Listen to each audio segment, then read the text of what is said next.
और खिलाड़ी है जिसके नाम की सबसे ज्यादा चर्चा की जा रही थी।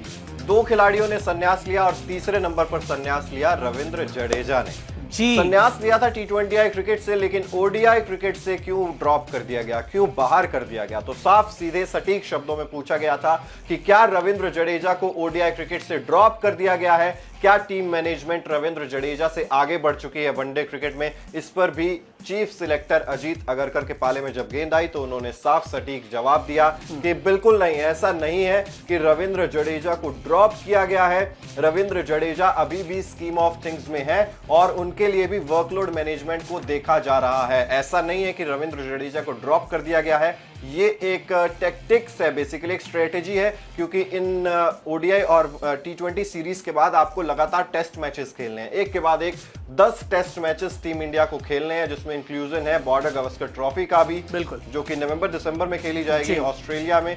तो ऐसे में उन्होंने कहा कि रविंद्र जडेजा टेस्ट क्रिकेट में भी और वनडे क्रिकेट में भी हमारे लिए एक बहुत वैल्यूएबल प्लेयर है, एक बहुमूल्य प्लेयर है, इसलिए उनका भी वर्कलोड मैनेजमेंट देखना पड़ता है। लेकिन Ravindra Jadeja scheme of things से बाहर नहीं गए हैं, ODI क्रिकेट से भी नहीं, और टेस्ट क्रिकेट के लिए उनको तैयार किया जा रहा है। क्या रणनीति हो सकती है प्रियांशु इसके पीछे, क्या लगता है? यार मेरे को ऐसा लग रहा है चिराग यहाँ पे कि थोड़ा सा गेंद को घुमाया गया है कि जो बात की जा रही है कि ये 10 टेस्ट मैचेस है, बिल्कुल है, लेकिन 10 में से मुझे जो उनका इंपैक्ट नजर आ रहा है टेस्ट मैचेस में, वो 5 में नजर आ रहा है जो इंडिया में खेले जाएंगे।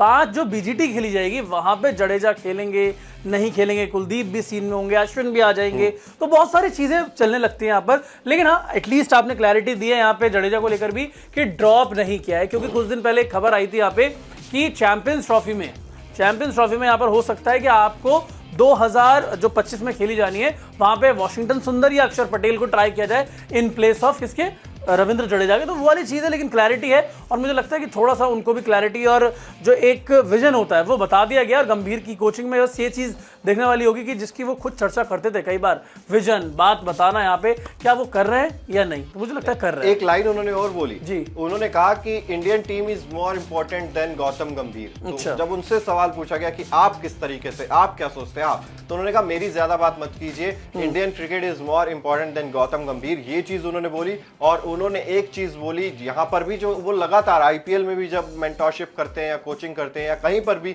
बयान देते हैं, तो उन्होंने ये वो चीज का जिक्र यहाँ पर इस प्रेस कॉन्फ्रेंस में भी किया प्रियांशु, कि winning is all that matters, कि जीत ही मायने रखती है अंत में। चाहे कोई प्रोसेस की बात आप करते हैं, चाहे स्ट्रेटेजी की बात करते हैं, चाहे आप कॉम्बिनेशन की बात करते हैं, लेकिन अंत में जीत ही है जो मायने रखती है, जीत ही सबसे जरूरी है। तो एक क्लियर विजन तो यहाँ पर नजर आ रहा है। यहाँ पर है ये कि आपको पूरी तरह से क्लियर विजन रहना चाहिए।